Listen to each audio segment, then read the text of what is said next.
নমস্কার বন্ধুরা। আজকে আমি একটি যে বিষয়টি নিয়ে এসেছি সে বিষয়টি হচ্ছে সামনে আমাদের অরণ্য ষষ্ঠী। সেই অরণ্য ষষ্ঠী বা জামাই ষষ্ঠীর বিষয়ে কিছু কথা বলবো বলে আজকে এসেছি। আমাদের এবারে অরণ্য ষষ্ঠী পড়েছে আগামী 17ই জ্যৈষ্ঠ।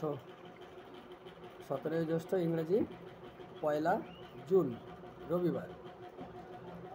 এই ষষ্ঠী লাগছে আগামী শনিবার অর্থাৎ 16ই জ্যৈষ্ঠ রাত্রি 12টা 35 মিনিট। আর ষষ্ঠী থাকছে আপনার 17ই জ্যৈষ্ঠ রবিবার রাত্রি 12টা 8 মিনিট পর্যন্ত। এই ষষ্ঠীতে আমাদের যেগুলি প্রয়োজনীয় দ্রব্য আছে সেই প্রয়োজনীয় দ্রব্যগুলি বিষয়ে সবাইকে একটু অবগত করবার জন্যই আজকে আমি এসেছি। যে এইগুলি আমরা অনেকেই জানি, অনেকেই হয়তো নিয়ে যায়, আবার অনেকেই হয়তো নিয়ে যায় না।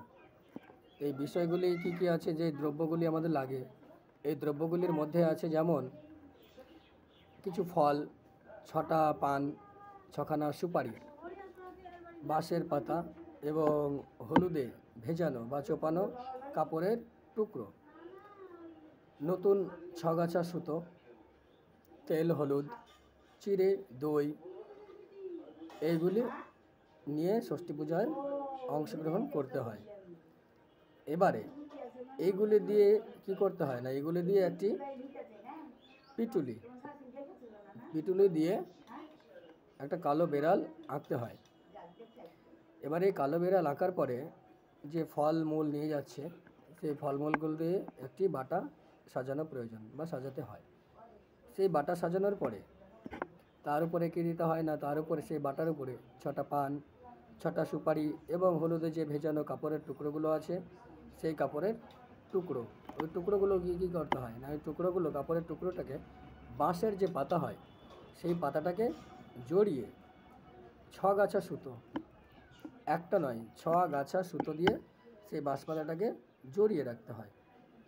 এবারে সেই 6গাছা সুতো দিয়ে যখন জড়িয়ে রাখবে, সেই 6গাছা সুতো হলুদে মাখিয়ে অবশ্যই হলুদে মেখে সেই 6গাছা সুতো বাঁশপাতা দিয়ে জড়াতে হয়। আর এই সুতোটাকে বলা হয় কী সুতো না, এটাকে বলা হয় 60 সুতো বা সুতো, 60 সুতো।